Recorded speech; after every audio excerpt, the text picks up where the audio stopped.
right, men, welcome to today's episode of Strong Men, Strong Marriages, how to not repeat your parents' mistakes. Today we're talking about both marriage and parenting.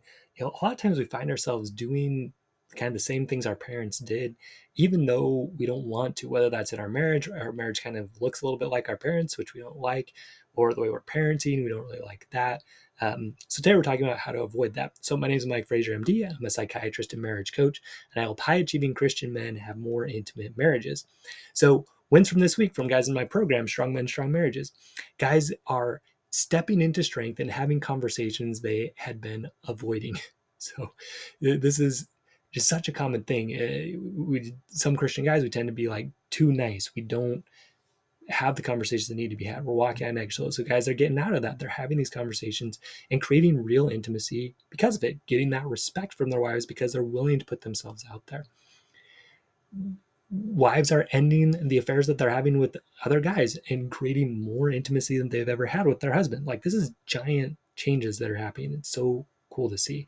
Guys are going from divorce proceedings to true connection and intimacy, right, within a short amount of time. It can happen, guys.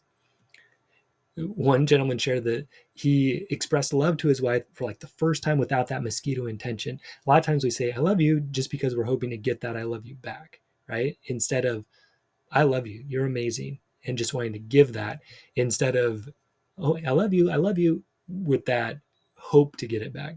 That's kind of the difference between the mosquito I love you and the romantic, let's say, I love you, strong I love you. For me, this past week, Elizabeth's been showing me more physical affection, which has been great. It's nice. We had a little talk about it, and I was just appreciating that she'd been doing that. And she's like, yeah, I always feel that way towards you, but, I'm trying to show it more in a way that you appreciate, which has been really nice. We've had a really good connection. And then really big parenting breakthrough that is what I'm going to be talking about today. So when we talk about not repeating our parents' mistakes, like, one of the things that I saw growing up was, my mom in particular having some issues with her temper, getting angry to some extreme levels sometimes. And so I didn't like that. But until this trip, I just had a family reunion this weekend. Until this trip and like reading a book I've been reading, I didn't really see how that affected me. I would have just said, oh, whatever. She got mad sometimes. It wasn't that big a deal. But reading through this book helped me understand, like, there's some issues there, and it created some learning and some deep things in me as far as attachment goes that we're going to talk about today that are problematic. And being able to see that, and I'm not trying to talk bad about my parents or my mom or anything. This is just what happened. I don't think they were trying to do anything wrong. I think they were doing the best they could. Just like, for me, myself, I'm doing these things and, just didn't really see it, and was doing the best I could, but was damaging my kids. So, yeah, I've been doing it, right? I've had these anger outbursts with the kids. I've talked about this a bunch of times on the podcast if you listen for a long time, but like, if they are beating me at sports, but it's more than that. It's more like a celebration that they do. I feel put down. That's what I came to realize. Like, feeling put down was a trigger for me, where I like quickly went to this angry spot. Or the other thing for me was, like, when they don't listen or do what I say right away, I would get really upset. So a few nights ago, it was another event like this. I came in, I wanted my oldest son in particular to do something. He was asking me some questions.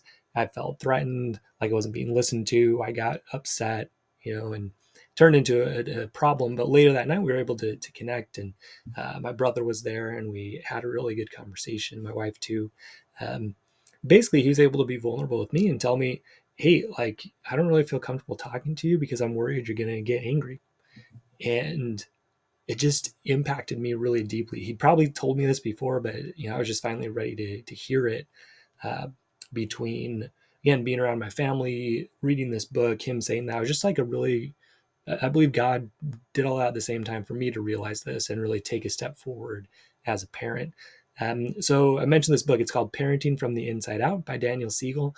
There's not a lot of books I would say that I really wish I would have read a long time ago, but this is one of them. Like, man, I really wish I would have read this a long time ago. Um, so he talks about different types of attachment that we can have. So there's secure attachment. Secure attachment comes when you express your needs to your parents, typically, um, and they do their best to understand them. They kind of attune is what he talks about. They say, "Oh, like you're feeling sad right now," and then coming to help. Right. Basically, the takeaway that a securely attached kid comes away with is, "Hey, if I make my needs known, the world will help me meet them." Obviously, this is the goal. This is what we want to create for our children as parents. Okay, and look, even with adults, right, with between you and your wife, you want her to feel this way from you, that hey, if she makes her needs known to me, I'm going to do my best to meet them. And also, if you do the same to her, hey, if I make my needs known to you, that she's going to do her best to meet them. Okay, then there's avoidant. Okay, avoidant happens when basically there's like a lot of neglect growing up. um, you're just not being taken care of at all. And so what comes with that is this kind of take home point that my needs won't be met. No one's going to take care of me. I got to take care of myself, kind of thing. So again, that can create someone who's pretty independent, but it's going to be hard for them to trust people, to make connections with other people. Then there's ambivalent. So ambivalent is, you know when sometimes your parents kind of listened and were great, and sometimes they were not. It gives the example of like alcoholic. If you had alcoholics in your family, sometimes they're great, sometimes they're really not. For me growing up, where sometimes things were great, sometimes my mom in particular was really mad. And so you kind of come away with this thought that, okay, my needs might be met but not consistently, like I can't really count on it. Also, there can be some caretaking in here, like you feel responsible for taking care of the emotions of other people. I definitely felt that growing up. So that kind of ambivalent attachment. And then there's disorganized. So, this is where like parents are super abusive to their kids. And, kids here, they come away with like, hey, the people who are supposed to care for me hurt me. It just creates like some real issues with development and things like that. So, kind of for me, I think my growing up created more of this ambivalent attachment where, yeah, sometimes people are going to be there, sometimes they're not. So I don't want to get super attached because who knows if they're going to be there or not for me, right? So what this book encouraged me to do is kind of identify times where you know I would go to what they call the low road, or what I call the lower brain um, functioning. Like when you get, I don't love the word triggered, but I'm coming around to it a little bit because it just activates things that you're maybe not consciously aware of, right? Not that you can't gain access to those, but you may not consciously be aware that like these things just happen. They happen very quickly. Okay. So um, certain things can trigger those or activate those low road behaviors like rage. And it can be a clue to unresolved childhood issues. Like, hey, there's something here that maybe you haven't dealt with yet. He also talks about explicit versus implicit memory, where like your body and your lower brain and things, they might remember something that happened that you can't necessarily say, oh yeah, this happened. Okay? So um, that that trigger happens, then immediately you're going to this anger, right? For me, it's anger. For other people, it might be shame, guilt, despair, right? Whatever. It just like happens quickly. So for me, what I was able to do is identify a couple of themes. And, between being with family and reading the book and everything, right, what I was able to see is, you know, I was repeating these patterns with my kids, right? I was going to this low road.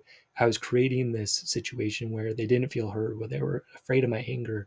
Man, like being able to see that was really hard, but also really good, that I could see, okay, like I'm doing the same thing to my kids. I don't want to do that anymore. And then, but also finding, like what where that was coming from for me. Like, what were those old wounds? So for me, the themes were not feeling listened to. So where that comes across with the kids is like I ask them to do something, they don't do it right away. Then I would get really angry, like overly angry.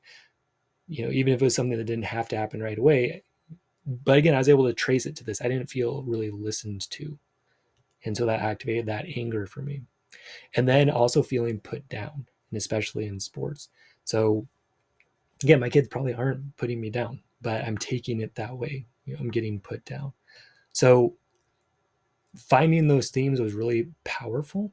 And then being able to maybe trace that back of, okay, like, were there times where I didn't really feel listened to? Were there times where I did feel put down? Probably, right? Growing up, and I can think of a few. So again, not trying to throw my parents under the bus or whatever. They did the best they could. It's just, I'm just happy that I'm realizing those things were there and I can do something about it. So what do you do?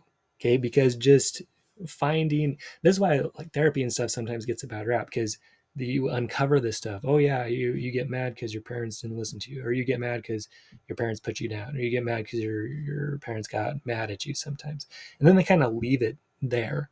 But what we do in this program is, yeah, it's important to find those things and kind of realize, okay, wow, this is coming from somewhere. So what you need to do, for one, is just like, for me, give myself grace around it and say, hey, yeah, some stuff happened that was not great. And, you know, like realizing I was hurt in some ways. Like just letting myself even say that now feels good. So then also just reminding myself that I'm okay. So in the moment, if this happens, and this is the plan, right? If I start feeling not listened to, okay, take a few breaths, remind myself, hey, I'm okay. You know, I'm okay. The kids, like, this is probably some old stuff. People do listen to me now. Like, I am important now. I'm okay. Right. So, reminding myself of all that, then I start feeling more calm. So, take a breath, remind myself I'm okay, and then choosing that new response. So, for me, like, what I'm trying to do is get into their shoes. So, an example, we have rules around screen time for the kids. Sometimes they don't follow that all the way. My old pattern would be come up, just like get super mad. How could you do this? I told you not to do that. Now what I'm trying to do is like, hey, take some breaths. Okay, I'm kind of triggered by this not listening thing, but I'm okay. I don't have to repeat those same mistakes. I'm valuable. And then just come up and say something like, hey, okay, you started this without doing your jobs. Um, finish this thing you're doing and then go do it, right? Instead of like, turn this off right now and you didn't listen, which was my old way. Just having a little bit more flexibility. And it's not that I don't enforce the rule, right? It's just that there's not all that anger that's driven by not feeling listened to from my past. Okay. So the other thing I need to do, right, is also walk away if I'm too activated. So if things start going south and I can feel, so for me, like, I know how this feels when I start entering what he would call the low road, or that lower brain moment. I can feel that anger just rising up, right? So that's the trigger. I'm practicing breathing. I'm practicing, then if I need to walk away, I'll walk away. If I can, just try to get into their shoes, seek to understand, then to be understood. Okay. So then I'm practicing that. That's my mental rehearsal that we talk about in the program. So I'm just really imagining that, getting into that perspective, and it's working, right? This stuff works.